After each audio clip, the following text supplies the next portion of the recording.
The Group of Seven is a group consisting of the finance ministers and central bank governors of 7 advanced economies: Canada, France, Germany, Italy, Japan, the United Kingdom and the United States, meeting to discuss primarily economic issues.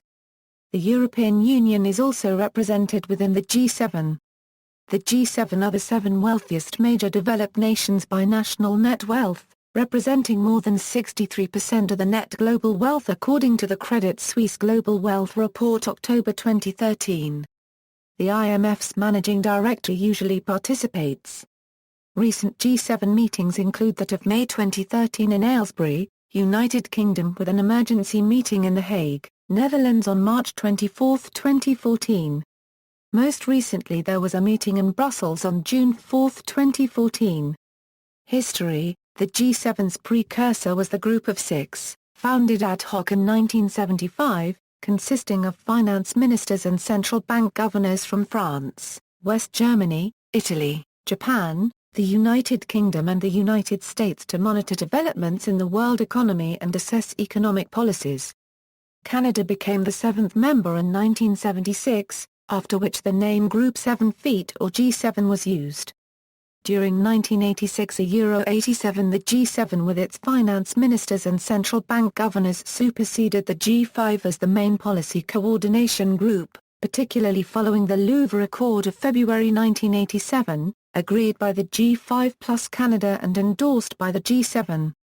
Following 1994's G7 summit in Naples, Russian officials held separate meetings with leaders of the G7 after the group summits. This informal arrangement was dubbed the Political 8 Euro, or, colloquially, the G7+1.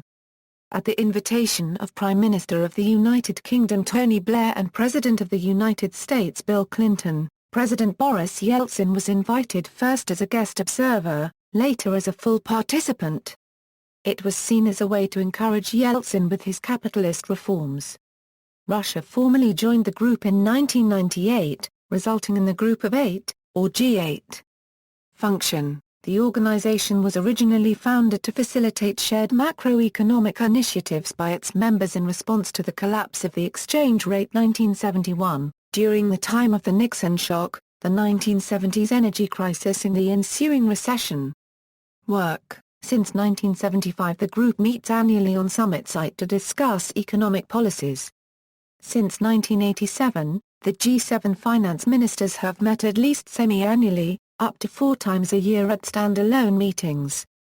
To discuss the global financial crisis of 2007 to 2010 the G7 met twice in Washington, D.C. in 2008 and in February 2009 in Rome. The group of finance ministers pledged to take all necessary steps to stem the crisis. On March 2, 2014, the G7 condemned the Russian Federation's violation of the sovereignty and territorial integrity of Ukraine.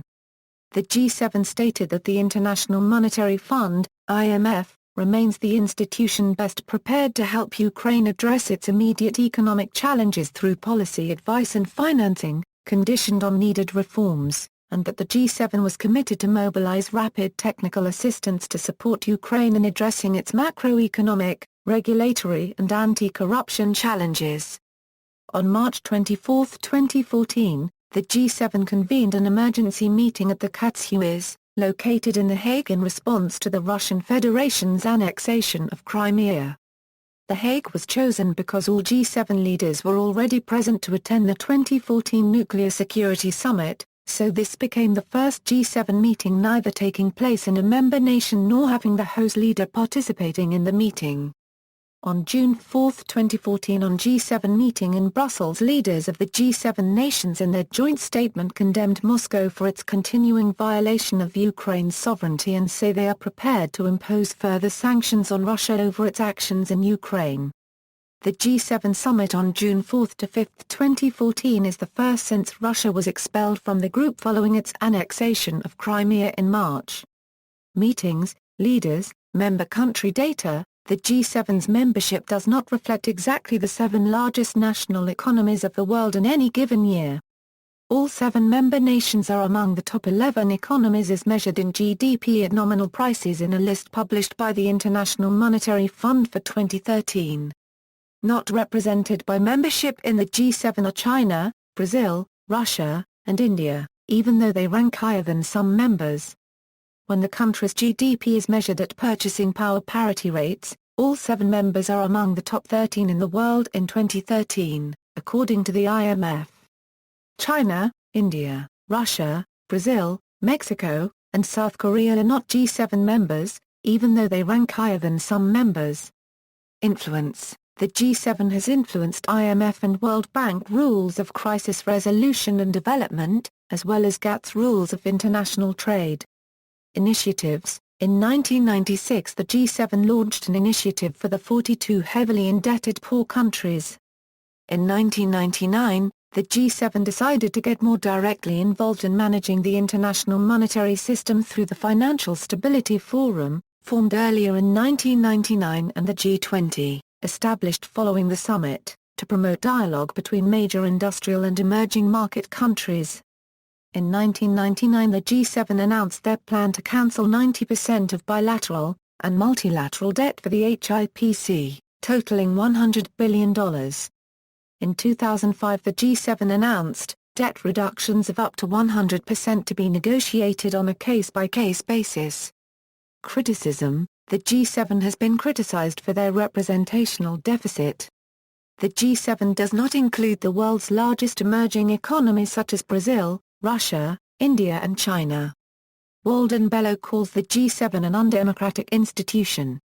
The G7 decision-making process has been described non-transparent by former insider Leo Van Houten, secretary of the IMF from 1977 to 1996. The G7's frequent contacts with IMF management on both policy and operational issues lack transparency. Gallery. Current leaders. See also, G6, G8, G20, Group of 30, external links, Information Center University of Toronto official website, references.